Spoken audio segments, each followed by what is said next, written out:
Good evening, everybody. Hello, and thank you for joining the Prince George's County Memorial Library System for our teen program on Latinx comics in honor of Hispanic Heritage Month and Teentober. My name is Rebecca Oxley. I am the librarian 3 at the Greenbelt branch, and my pronouns are she and they.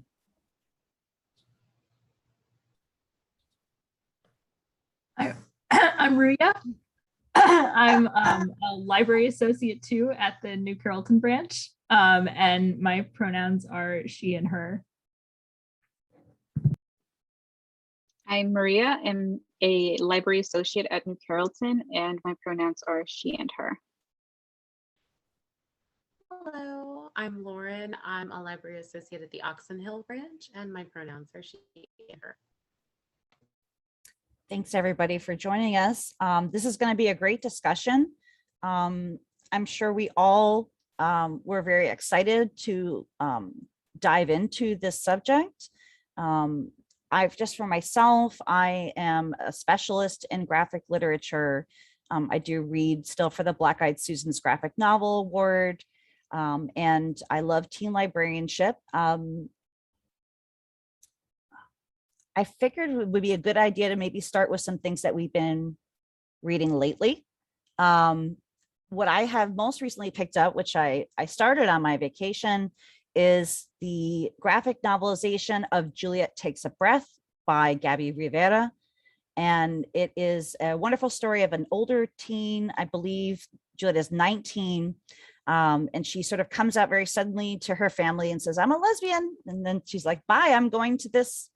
I'm leaving Brooklyn. I'm going to my internship on the West Coast, the Pacific Northwest, and I'm going there to vibe with my feminist idol, who, she looks up to greatly. And just throughout the course of the novel, she learns so much about herself, about queer culture, about her body, and also about how white supremacy infiltrates feminism, and the patriarchy infiltrates feminism. The one thing that I will say, because the book is fantastic, right? But the graphic novelization brought a different spin in that you see a lot of different types of women's bodies represented. You see a lot of different racial identities and gender identities presented visually. So it's just this huge boon for representation for various different people. And, it's got romance, it's got waking up and realizing that you should never meet your idols. I really enjoyed the color scheme. It was very warm. It had that like femme aesthetic, like hardcore. She's got this super gay haircut. I just really enjoyed it. I've also read that one, both the graphic novel and the book, and I thought they were just fantastic. Just like specifically the depictions of like second wave feminist community as something that can be really isolating for people of color, even like as, like a woman who's like, I really want to be a part of this, but they don't accept every part of me. And then like the contrast of that against like this like really diverse queer community that she finds later. Yeah, I really loved that one. But the book that I've been reading recently is Mañana, edited by Joe Matt Gill. It's an anthology of a bunch of different sci-fi stories by Latinx writers. And it's set in the future, 1,000 years after Latin America became Latin America. And it's like this really, like, of course with anthologies, it's like some of them some of the little graphic novel stories you're gonna like, some of them you might not like as well, but they all work really beautifully together, because you kind of see, like they're all like different kinds of like sci-fi, like some of them are kind of like broad, like world building, like space opera, like we colonized all of space. And some of them are just like little like personal stories, like somebody who has cybernetic legs, who's trying to tango with their partner. And it was just like, the art is great. I've read the press's other works. Power and Magic is another favorite of mine. And it was just like a really beautiful anthology. Definitely something I have to add to my list. I know I was able to read Juliet Takes a Breath, but I didn't get to the graphic novel, not yet. So it's also on my list. But I got to read Stage Dreams by Melanie Gilman. And I grew up watching spaghetti westerns with my dad. So this was such a fun dream for me, a fun read for me. We basically follow Grace, who is trans, and Flor meets her. And Flor is basically a female Zorro. And it's set during the Civil War in 1861, but New Mexico is still a territory. So it was already when like the United States had acquired the border states. But it was such a fun read. It was definitely finding how to approach a parent as well with how Grace came out. And it was just really funny because it's also, you meet a third character, which you don't expect. So if you guys pick it up, the horse actually, whenever Flor and Grace kind of like flirt with each other, but try to make it seem like they're not, the horse is just like, guys, come on. So it's such a great book. It's a great graphic novel. It was definitely a fun read, but you also get to learn about like the historical context of like all of the voices that were silenced, all of our LGBTQ plus from like years ago, centuries ago. So it's definitely great and informative, but it's ridiculously fun. Oh, wow. That one Maria, too. so awesome. I want to read it. I have to put that on my TBR. And I have not, I'm the only one on this panel who hasn't had a chance to read Juliet Takes a Breath. So that will also go on my TBR because you guys made it sound just so amazing. So I'm very excited to read that one. The book that I read is actually Claudia and Rex. And it is my goodness, it's by Ulysses Farinas and Eric Friates, I think. And so it kind of centers around Claudia. She's 14, on the verge of 15, or she may already be 15. And she and her sister Rex have lost their father. And so their mother is kind of taking them, she's uprooting them to move and get away from their old house and to move somewhere different so that they can have a fresh start. And in the midst of this move, the car is struck by mysterious lightning, and these and they do survive, but with some very interesting side effects. So Claudia gains tremendous strength, and Rex turns into a different animal every few minutes. And so what you find out is that they've been inhabited by these gods who have been displaced from their home by a god who is trying to make it so that he is the one and only god. And they're trying to escape and hide from him. And they wind up hiding in these two bodies. The funniest aspect of it is for Claudia, with her age group and her very angsty self, going through all of these different transitions, obviously, they hide in her, but they act like they're in her cell phone.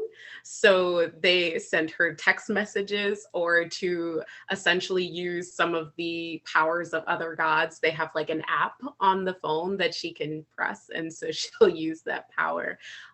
It's a little clunky writing style here and there, but it was just a gorgeous depiction of actually an Afro-Latinx family, and grief and family in general. So I really enjoyed it. I loved Claudia, and there's a very interesting, well, not so interesting, but it's a very nice kind of twist at the end that I really like.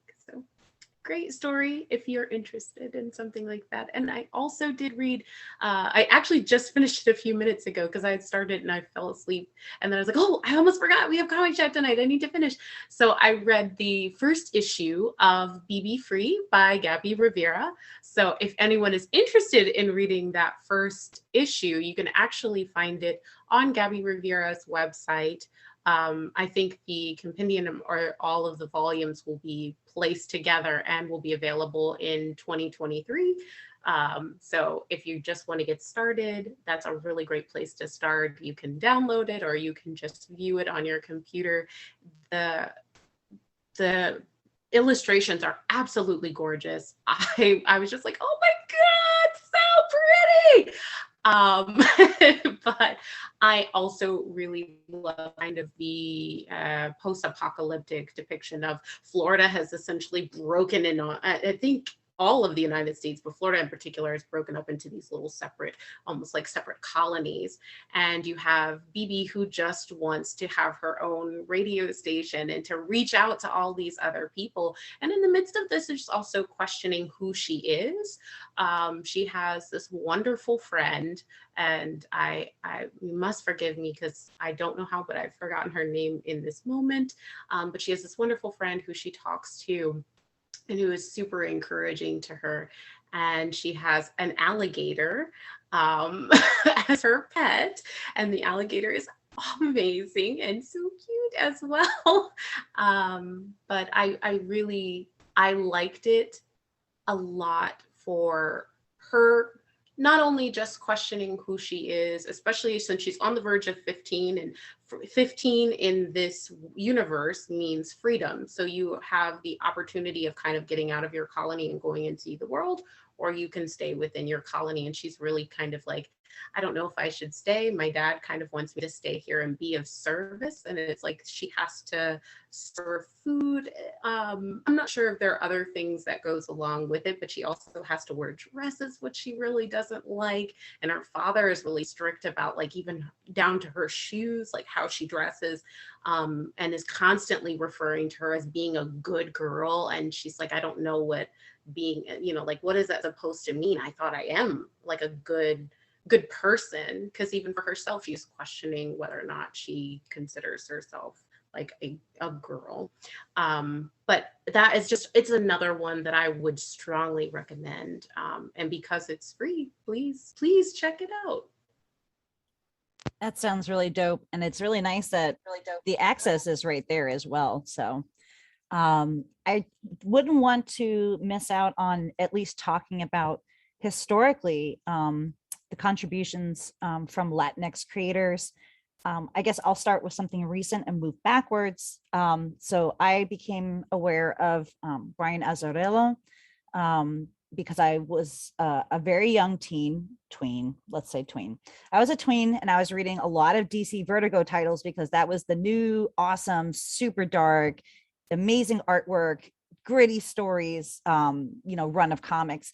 And so I had started off reading 100 Bullets, which, he is extremely well known for, and that catapulted him into doing Hellblazer comics, if everybody knows the adventures of Constantine.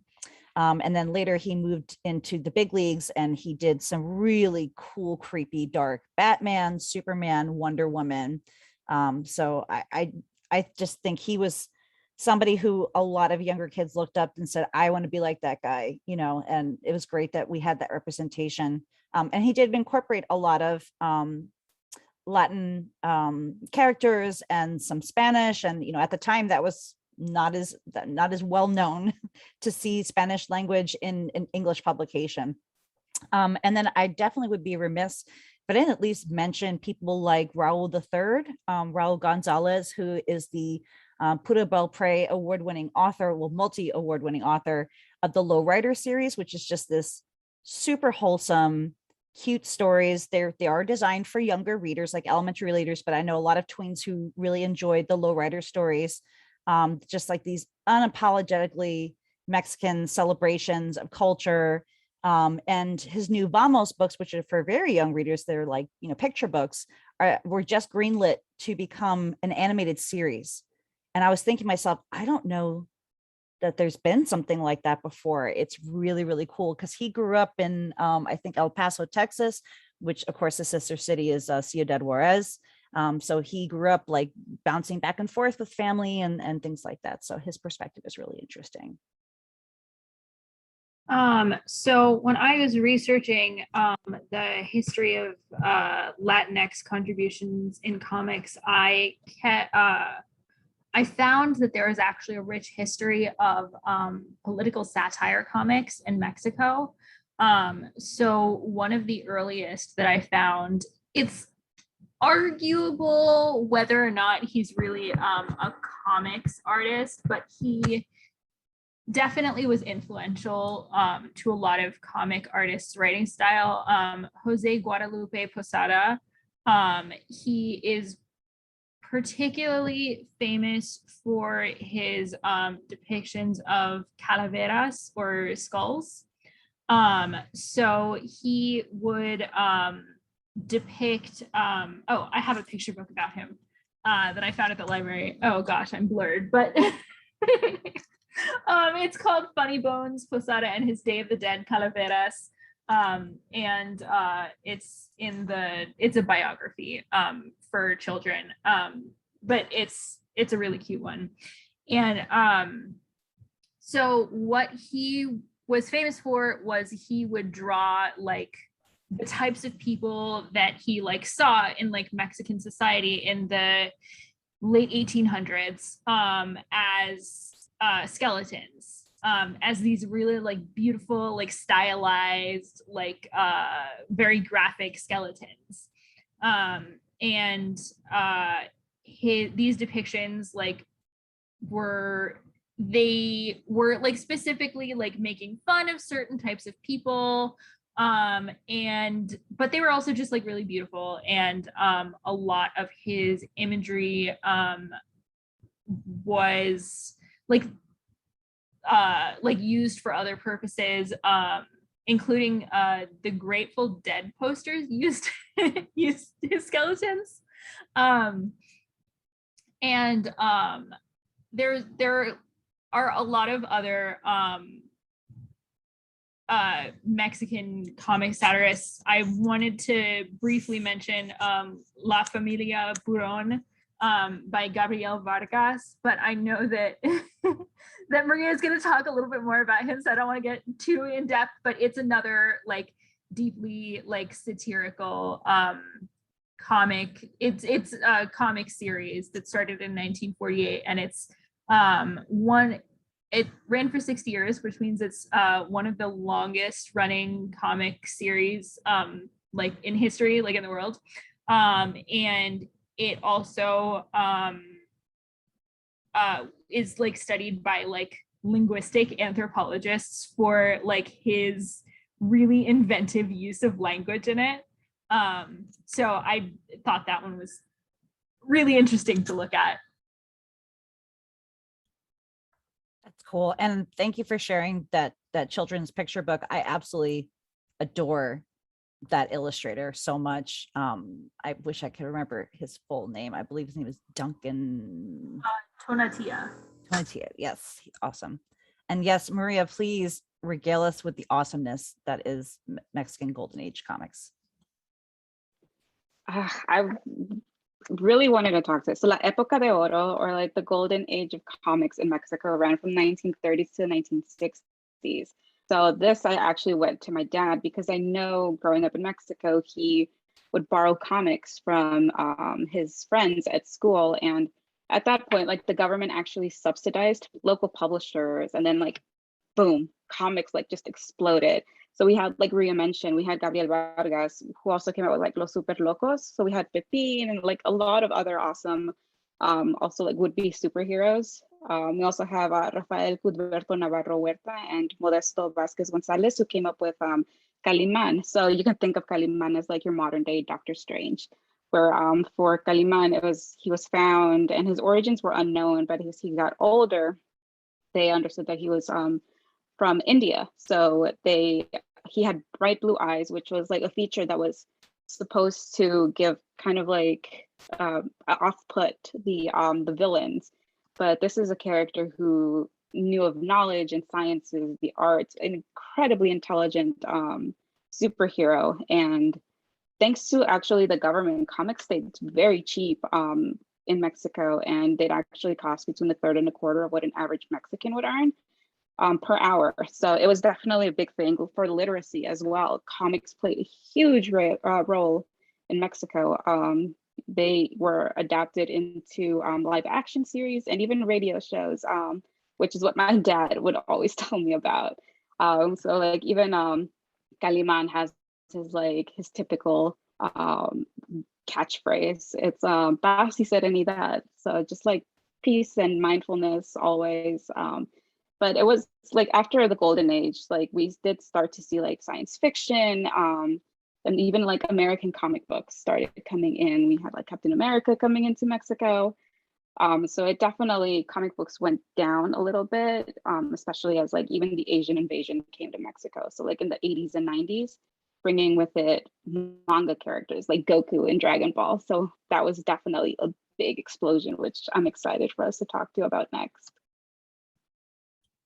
Thank you. That's a really great segue to talking about modern times. I came across this term in my research as nerdtinos. So I did a little more digging to see if that was like a legit thing. And they said, yeah, nerdtinos is a thing. There's cons, there's like a whole, cosplay culture. And so I've been, familiar with in the earlier part of the millennium. I know that Death Note was wildly popular in Mexico. So that was Tsugimi Oba and Takeshi Obata.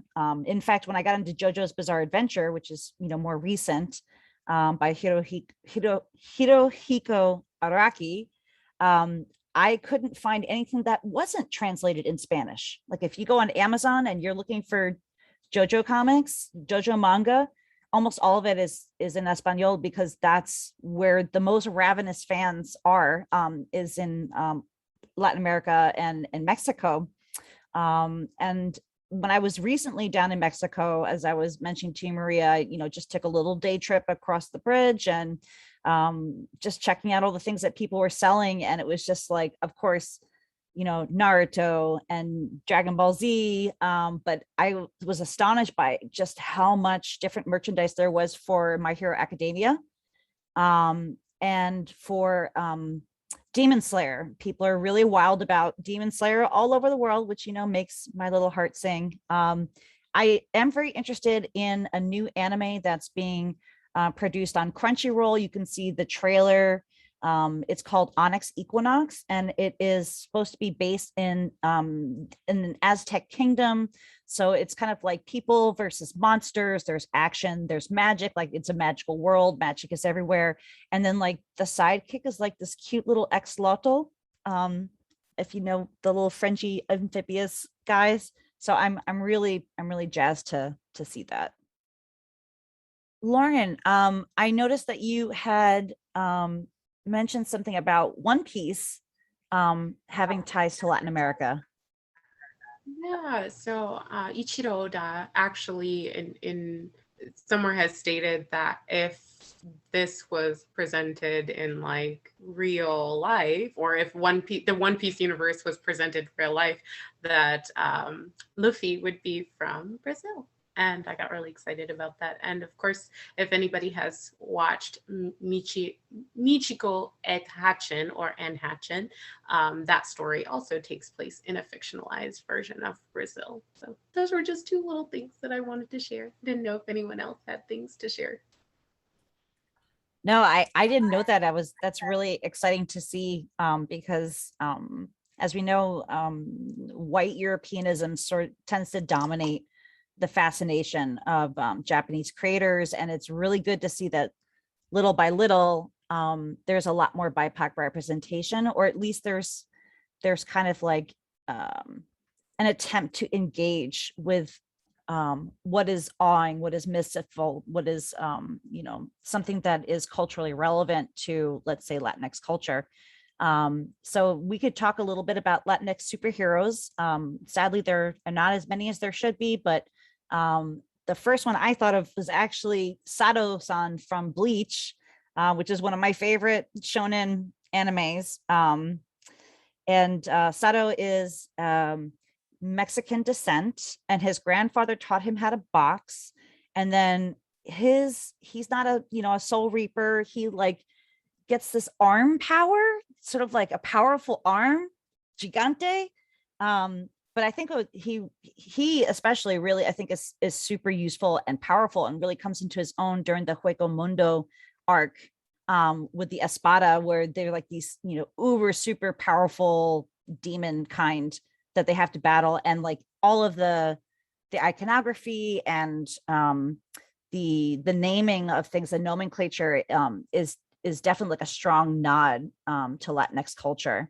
And then of course, everyone's favorite, I think in America, is probably Miles Morales, was the Afro-Latino Spider-Man, who, you know, caused a ruckus at first when he came on the scene.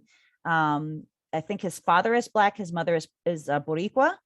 And then he lives in New York, and, you know, he takes up the Spider-Man mantle. He has his own origin story. He's a great character. He's got awesome, awesome uniforms. And then of course we had this groundbreaking work that was Into the Spider-Verse, which is the Academy Award winning animated movie, where he is the protagonist. And that was just so exciting to see. I watched it once and I like wanted to watch it again immediately. Yeah, I love Miles Morales. I loved Into the Spider-Verse. And I love that kids are so into him right now. Also from the Marvel universe, I've been thinking about America Chavez, who is everyone's favorite Latinx lesbian superhero, Miss America. And I loved her in the Young Avengers. I loved her friendship with Kate Bishop. And I also read The Life and Times of America Chavez, which is by Gabby Rivera, who, yeah, as we have established, is, I guess, the queen of like queer Latinx graphic novels. Yeah, so I really enjoyed it. She's I mean, America is awesome, you know. She's really funny, and she kicks butt, and she can star punch into alternate dimensions. And in the Gabby Rivera run that I read, she also learns to time travel, and there's a lot about like her history, because she like doesn't know her mom, like she didn't know her moms because they died when she was really young. So she kind of has to look into herself and do a little bit of exploration, and she finds out some of her heritage in kind of a twist that happens towards the end. So I highly recommend that one, although unfortunately we don't have it at the library. You have to get it from Marina.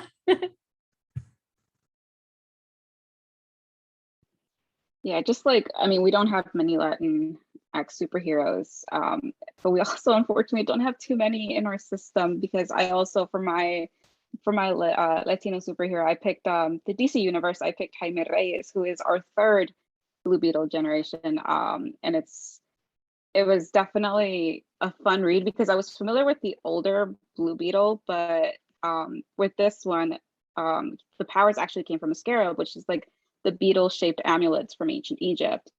So it's advanced alien technology so it's definitely a fun read for sci-fi fans.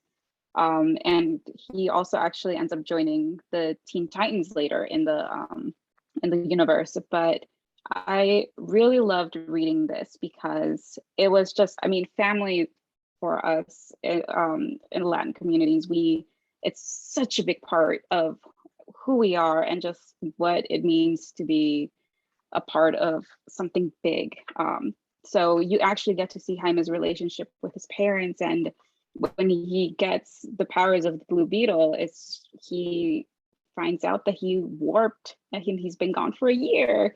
So when he comes back, his mom is just so distraught because he'd been gone. They all thought he was dead, or had run away. But it's just like, it just really brings home the fact that it's just very much a very family centered and like acceptance as well of becoming different through these superpowers, because they live in Texas. So it's their dad who owns who's a mechanic and wants to make sure that Jaime gets the best education. He wants to make sure that he graduates, even though Jaime's trying to like help him out at the shop. So it's definitely very family centered. So I love that they kept that about the culture in it, but it was definitely a great read. And unfortunately also it is a marina, so we would have to order it for you guys. Oh, that's wonderful. I definitely want to touch on Latinx creators that have produced some really awesome work for teens. The first one that came to my mind was Tony Medina, who wrote I Am Alfonso Jones. That book was just so incredibly powerful. So there's this young guy, and he is, kind of has affection for his friend, and he's getting ready for a dance. And so he goes out to buy a suit. And while he's holding a hanger, a police officer mistakes it for a gun and shoots this child dead. And then he is whisked away to this ghost train where he meets people from throughout Black American history, who talk to him about struggles and leadership and self-reliance and justice. And in the meantime, in the waking world, people are grieving and don't understand and are angry, and are looking for answers about why this had to happen to this young child. What's interesting too is that I think in the very beginning, he's going to be in his school's play of Hamlet. And then there's this very Hamlet-esque kind of homage in that, he's a ghost and the ghosts are speaking and giving voices to the dead. And sadly, as this was in 2017, I believe, when that was published. And so in 2018 and in 2019, we saw that these tragedies continued across the board. And so I find that it's still a very fresh wound in terms of a piece and really, really great work. On a slightly lighter note, if you are a Teen Titans fan, Cami Garcia and Gabriel Piccolo are working on standalones. One of them is about Raven and the other one is about Beast Boy. And they're like super stylized and good looking and like cool and mysterious. And I haven't gotten to touch them yet, but I'm very excited to read them. Maria, did you have a book that from a recent creator that you wanted to talk about? Yes, but also on top of that, I loved Raven and Beast Boy by Cami Garcia. It was so much fun to read. But yes, so sticking with the DC world, I actually read You Brought Me the Ocean by Alex Sanchez and Julie Moreau, and it's basically Aqualad and his origin story. And it's just, I loved the colors because it's also like desert area, and he is basically living alone with his mom, and his next door is Maria, who she is in love with him. But turns out that he actually is in love with with a guy on the swimming team. So I really enjoyed this. It's definitely he realizes that he's gay, and it's kind of like half a coming of age and coming out story, and coming to realize that he has superpowers, which is why he's not allowed to touch water. But it was definitely a fun read for anyone who's not familiar with Aqualad, who is just part also of Young Justice. So I thoroughly enjoyed it. It was so much fun to read, and I hope you guys are able to actually check it out because the colors were beautiful in the graphic novel. The relationships are also great because it's just learning about self-love as well. And we do have it in a library system, so please make sure you check it out because it was one of my favorites for sure.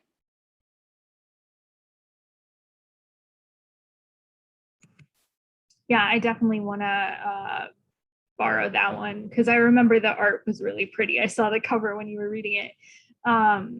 But I read an article by Stan Stanley, who wrote The Hazards of Love, or this is book one, Bright World. And she was talking about how when, this is kind of a problem that we've been talking about, like it hasn't really been fixed since she was growing up. There just like weren't all that many graphic novels that had Latinx characters, and specifically like queer Latinx characters. So she was like, well, screw that. I'm going to become a graphic novelist, and all of my characters are going to be queer Latinx characters. So that's what The Hazards of Love is. It started as a webcomic, and it's still ongoing as a webcomic, but she put together this volume one, which is in full color for the first time. And it's like so different seeing it in color than in black and white. It's about this non-binary teenager, Amparo, who makes a deal with a hairless cat and gets screwed over, and their name and their whole identity gets stolen, and they have to go to the Bright World, which is a totally different dimension. And what's notable about it in the graphic novel is that it's like super beautiful and like bright and colorful. Let me unblur myself for a second.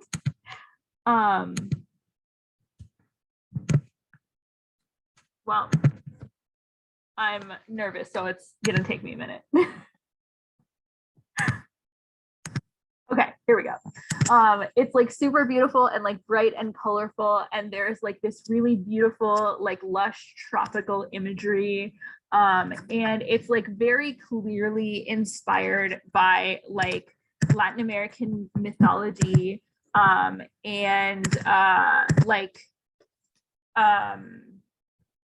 The setting is very like tropical and like, I don't know, reminiscent of a lot of different places, I think, in Latin America. It's like, it's very like, there's a lot of like creepiness to it. There are like these like characters who like their faces look like women's faces, but like their like necks open up with like huge teeth. It's like kind of like a changeling story where they go to the fairy world and everyone is queer. I will be picking that up. I hope it's in our library. It is. Yeah, that's where I got this copy.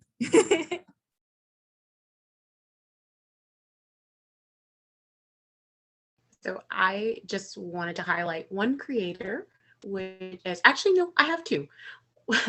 So Kat Fajardo was one of the artists that I wanted to highlight. She is actually a featured artist for Moonstruck, which I don't know if I've talked about on any of our comics chats before. I feel like I have gushed about it because it's one of my favorite, and there is a Latinx. Oh, yay! Yeah, you know about it. There is an adorable Latinx werewolf in that particular comic. So if you haven't checked it out, please run to the library, run to the bookstore, find it, read it. You will love it. I think it's something that I always like pass off to friends, or I did buy it for a friend and her daughter, and I was like, you guys should read this. I think you'll like it. So Kat Fajardo, artist for Moonstruck. That's at least where I first encountered her, and then realized that she was the illustrator for the graphic novel adaptation of Melissa De La Cruz's Isle of the Lost. So one of the Descendants novelizations. And I haven't had a chance to read it, unfortunately. I do have it. I borrowed it through Libby, so it's on my phone right now. I've had a chance to look through the illustrations. They're adorable and amazing as always. But if you're not familiar with the Descendants, as I was not familiar with the Descendants, it is about the children of some of Disney's like best villains, Maleficent being one of them. So I was like, okay, I really do need to read this one. So she did illustrations for that, and she's also created an autobiographical zine, which unfortunately you can't find on her website anymore. There's a link, but it's a dead link. But you can find some smaller comics that she's done. She does a lot of autobiographical work, which I really like. So it discusses both culture and gender identity. But let me go back to the zine that she created, which was called Gringa. And she is going to be coming out with her own middle grade. So for all my tweens out there, she'll have her own middle grade graphic coming out in spring of 2020 called Miss Quince, which also looks super adorable, and I cannot wait for it. And then the other creator I wanted to big up today was Sharon Lee de la Cruz. She is Dominican and Puerto Rican, and some of you may have seen her recently published autobiographical or memoir-esque work called I Am a Wild Seed, which takes its name from Octavia Butler, some Octavia Butler work. So already grabbed my heart. The cover is gorgeous, just colors in abundance, but also this beautiful little brown girl on the front, which I just adored. And she was also Sharon Lee de la Cruz was also a writer that was featured on the triple feature issue of Bitch Planet. So please, please, please, please check out the autobiography. It is specifically for teens, just like Kat Fajardo's work. It does discuss both cultural identities and gender identities. And so it has some really great resources at the end of the autobiography, and it also talks a little bit about LGBTQIA history in the process. So it's great for teens, and it is specifically for teens. So check it out when you can. That is the type of content that I am here for. That sounds amazing. Every time I do a program with you, Lauren, my TBR pile just exponentially grows. Let's see. Let's do a couple of last minute recommendations. Let's start at the top of the spectrum and maybe recommend some mature reads. These could be adult reads. You might even find them in the adult section of our graphic literature at the library, but they do have strong teen appeal. One that I read, gosh, was it almost 10 years ago? And it just knocked me for a loop. I picked it up kind of randomly when I was shopping in bookstores. Remember those stores with books in them? And it's called Day Tripper by Fabio Moon and Gabriel Ba, who are two Brazilian authors, I believe. It is incredible. The coloring, it's like this sort of disjointed story. It's like this person sort of like living their life over and over again, except they don't know it. And then every time that they're like awakening, or the reader is awakening to this different life, they're almost a completely different person. They're like a different version of themselves, and the people around them, like in one story, this one gentleman is his best friend, and in another one is his murderer. So there's just a lot of like reality jumping. You can never quite tell exactly what's going on. Is this person hallucinating? Are they dying? Are they dreaming? The narrative was just really unbelievable. And Gabriel Ba has popped up in a lot of work that I like the graphic novelization of How to Talk to Girls at Parties by Neil Gaiman, American Vampire and the Dark Tower graphic novels by Stephen King. So, this guy is just like packed with talent. And then this would not be a Latinx comics conversation if we didn't mention the work of Jamie and Gilbert Hernandez in the quintessential Love and Rockets. So for any of our younger viewers who may not have heard of Love and Rockets before, it is a sprawling odyssey. These two brothers started working on these comics and I believe self-publishing in like 1980, 1981. And the story started off with I believe Paloma, or sometimes it's called Heartbreak Soup, where it's a fictionalized town somewhere in Latin America, and it's like filled with magical realism and just unusual characters, and it's just these incredibly human stories. But this is 1980 in America. Nobody was doing anything like this, thinking anything about this, talking about anything like this. And so it really took people for a loop. So you have extremely popular and powerful publishing titles like Fantagraphics and Drawn Quarterly. And when it came around, we're noticing this incredible work. And so they picked up, and Love and Rockets was born. A lot of people really love the Hoppers 13 arc. Sometimes people call it Locas, which means crazy ladies.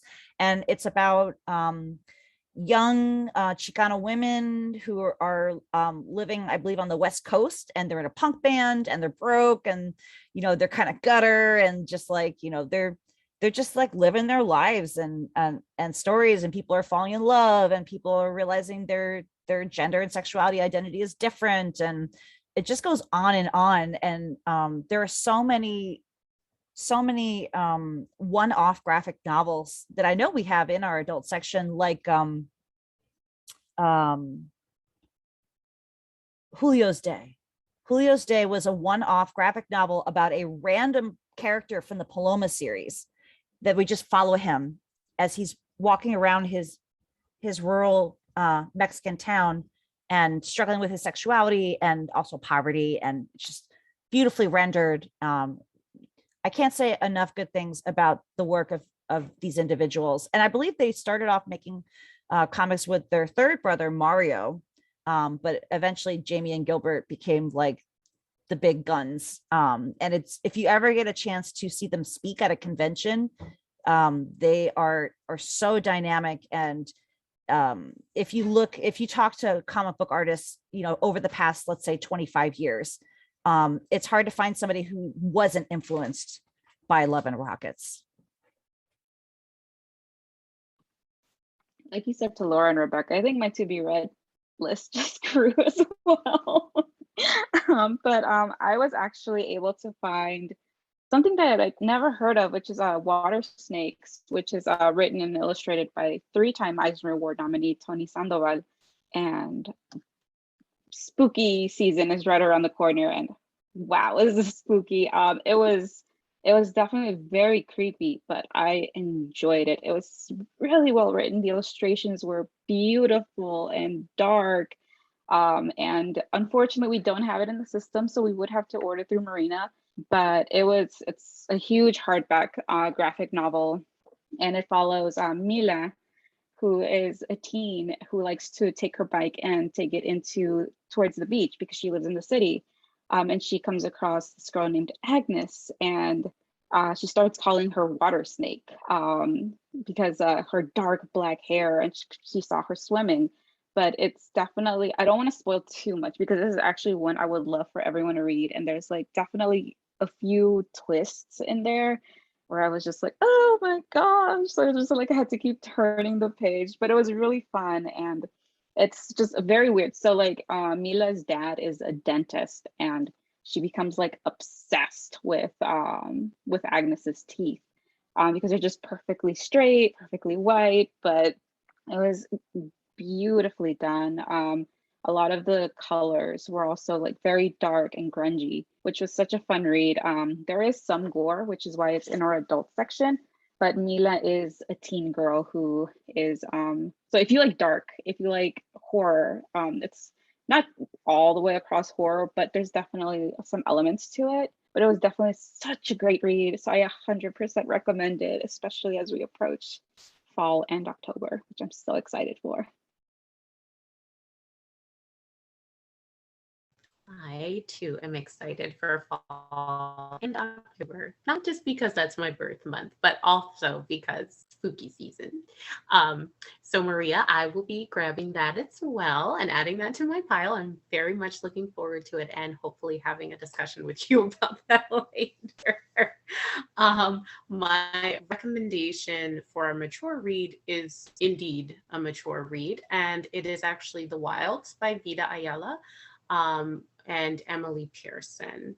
And it is post-apocalyptic, which is one of my favorites. So I will say if this is a little too mature for you, and I will say that there's nudity, there is sex, and there is gore and violence. So if that is a little too mature for you, I would go all the way back up to BB Free. Where if you like post-apocalyptic lit, that's kind of a nice that's a good one to start with. But as for the wilds, so what happens is a plague has swept across the world. What starts as something like the flu turns into wild aggression, and and the survivors of the plague find that they've kind of walled themselves in, as most post-apocalyptic stories go. So they wall themselves in, they form their own little cities throughout that are also walled, and the people who have been racked by this plague are labeled abominations, and they are on the outsides. And so the abominations are aggressive, but not only that, the plague itself is almost something akin to, how do I put this?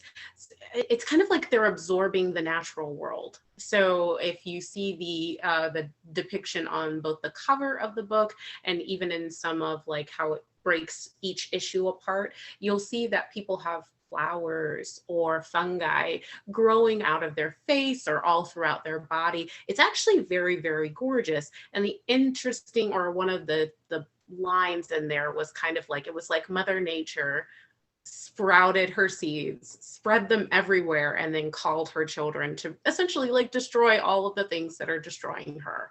And I think that was one thing that like I was like, oh yes, this is very interesting, this is fascinating to me.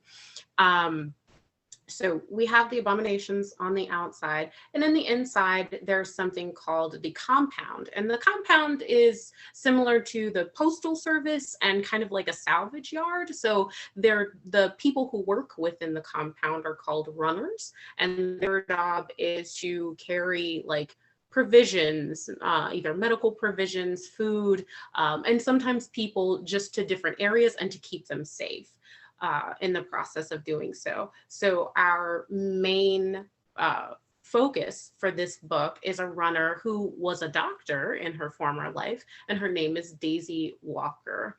And so Daisy is one of the top runners. And the other thing that I failed to mention is that runners are kind of on this credit system before they can stop being runners. So it's almost like you have to earn your way out. And those things can also be taken away from you if you're either not earning well or there's something that you do. So you're always kind of in debt, and you want to get out of that so that you can earn your freedom, which is another really interesting aspect of this particular book.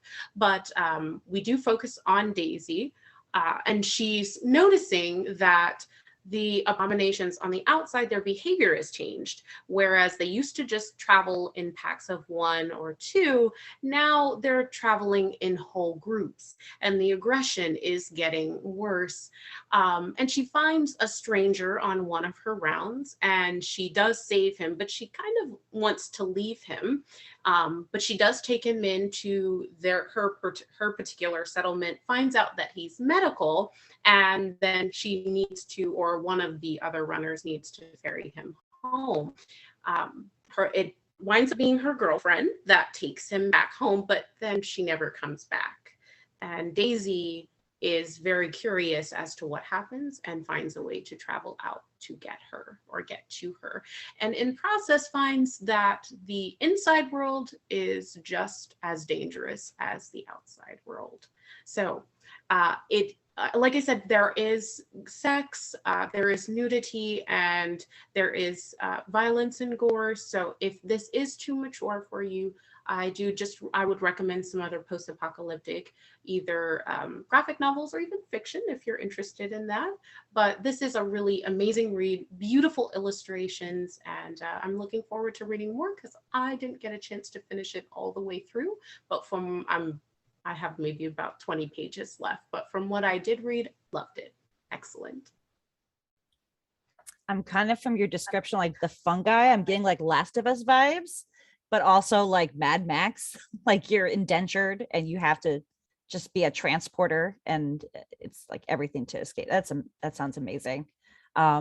Before we wrap up, we should flip back down to the other end of the spectrum and talk about some tween reads. And these are books that may even be in our juvenile section, but they have teen appeal. One that I read many years ago that I absolutely loved was Clemente by Wilfred Santiago. And it is the story of Roberto Clemente and his playing for the Pittsburgh Pirates, and dealing with racism and also colorism within his own culture, and doing what he can to uplift people back home. And I believe he's from El Salvador. I might be wrong about that. It's been some time since I read it. But then also acclimating to this Americanized fame that he finds. But it's just a really, really well done young person's biography, very straightforward mechanical style with like beautiful flat colors, kind of like Chris Ware. So I really enjoyed that a lot. I also loved The Dragon Slayer, which is a folktale anthology, folktales from Latin America, which is Jamie Hernandez's first and only children's book. So there's just a collection of different children's tales that come from Latin American folklore. Some of them have a little bit of a modern twist on them. Some of them, are very much like fantasia. So, and then one, just really quickly, I want to mention a sleeper. And this is a Black Eyed Susan book from 2020. It's called Sincerely Harriet by Sarah Winifred Searle. And Harriet is a biracial Latina. She's living in sort of an isolation. She's moved to Chicago. Her parents are like constantly working. And then as things come out, we realize like why she's so isolated. And the only person she even begins to relate to is the elderly Black lady who lives downstairs, who was a former librarian and tries to give her, books to spur her imagination, because mostly she just sits around and quotes Beetlejuice all day, which I picked up on immediately. As the story goes on, you learn why she's so isolated. And it's because she had very, very serious illness as a child that she's still dealing with. And it's called Sincerely Harriet because she writes postcards constantly to her friends from camp. And then we find out that those friends aren't really very, very friendly. So it's just so beautiful, so beautifully done, with very realistic looking bodies, which again, it's hard to see body diversity in children's graphic literature. So that I thought that was really something to write home about. So one that I wanted to mention was Hotel Dare by Terry Blas, which actually, when I checked my copy out of the library, I found out that it's cataloged as teen, but when I read it, I just assumed that it was juvenile because the main character, so it's about three adopted kids. Three kids who were adopted into the same family, and their last name is Dare, but there are a lot of puns where they dare each other to go places. So that's the title. But one of the main characters, the youngest one, her name is Charlotte. She is probably, I would guess, it doesn't really go into their ages, but I would guess she's about 10. But it's about like three kids like kind of learning how to be a family. So I think the like main theme is like very like, it's not limited to young kids or teens, or I really enjoyed it as an adult. So it's about these three kids. They go to their grandmother's abandoned hotel that she owns in Mexico for the summer, and like they're supposed to like spend their summer like cleaning it, and they find this portal that takes the three of them to three different worlds, and one of them is like a high fantasy world with wizards. One of them is a world with cute cloud creatures, and one of them is like a sci-fi world on a spaceship, and they kind of have to find out like how did this portal even get to this hotel? Like, does our grandmother like know about this? Like, is our grandmother a secret badass? And it's a very sweet story about family ultimately. As always, we could go for another hour talking about Latinx comics, but I hope that everybody had a chance to enjoy getting to know some of the history, some of the creators, some of what's good in terms of what we're reading right now. I want to thank Ruya, Maria, and Lauren so much. I always it is my joy and my delight to do programs with you all about comics. And just wanted to mention that it is Hispanic Heritage Month and until October 15th. And so if you check out pgcmls.info/events, you will find tons of Hispanic Heritage Month programming for teens. And it's also the start of Teentober. So all month long, every week, we're going to have several teen programs. We will be having Anime Jeopardy and movie nights at New Carrollton. It will be the debut, I believe, of Mac Party, which is our new virtual manga and anime club. Teen Coding Club will be getting together. There's just so much that we can do. There'll be some great Teens Create programs happening at Bowie, like learning to paint on glass, pumpkin decorating. So please do check out our events. Thank you everybody for joining us, and we will see you at the library.